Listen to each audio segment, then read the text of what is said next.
Hello my lovely viewers, তো এখন ঘড়িতে দেখো 8:30 বাজে, আর বাইরে দেখো কীরকম পরিমাণে কুয়াশা পড়ছে।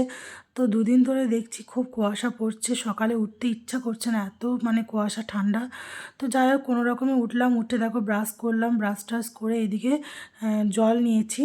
তো 1 ড্রাম জল নিয়ে নিচ্ছি, আর এদিকে দেখো এখন রান্নাঘরে চলে এসেছি, এসে গরম জল করে একটু খেয়ে নিলাম। আর করেছি তোমার একটু আদা দিয়ে চা। তো প্রচণ্ড ঠান্ডা লাগছে, বাইরে এত ঠান্ডা, একটু রোদে দেখা পাচ্ছি না। তো যাই হোক খুবই শীত করছিল।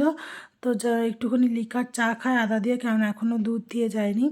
তো বেলা করেই আসবে মনে হয়, যেহেতু শনি রবিবার একটু বেলা করেই দুধ দিতে আসে। তো তার কারণে 10টার পর হয়তো আসবে, তাই একটু লিকার চাই খেয়ে নিই। তো লিকার চা না খেলে আমি কাজ করতেও পারবো না, এত ঠান্ডা। তো সবাইকে জানাই কুয়াশার ঠান্ডা সকালের অনেক অনেক শুভেচ্ছা। সবাই খুব ভালো থেকো, সুস্থ থেকো এই ঠান্ডার মধ্যে। আর আমি একটু চলো চা আর বিস্কুট খেয়ে নিই। তো যদি আমার ভিডিওটা তোমাদের ভালো লাগে অবশ্যই লাইক করে কমেন্ট করো আর সঙ্গে থেকো। চলো টাটা বাই বাই, সবাই খুব ভালো থেকো, সুস্থ থেকো এই ঠান্ডার মধ্যে। আর এত ঠান্ডা পড়েছে, একটু সবাই সাবধানে থেকো। ঠান্ডাটা কদিন ছিল না, কিন্তু হঠাৎ করে হুট করে ঠান্ডাটা পড়ে গেল আবার বেশি। মানে এই হচ্ছে, আপ ডাউন হচ্ছে, যার কারণে কিন্তু প্রত্যেকটা মানুষের কিন্তু শরীর খুবই খারাপ করছে। তো যাই আর কি বলবো। তো চলো একটু ঠান্ডাতে আরাম করে করে চা খেয়ে নিই। তোমরাও একটু চা খেয়ে নাও গরম গরম।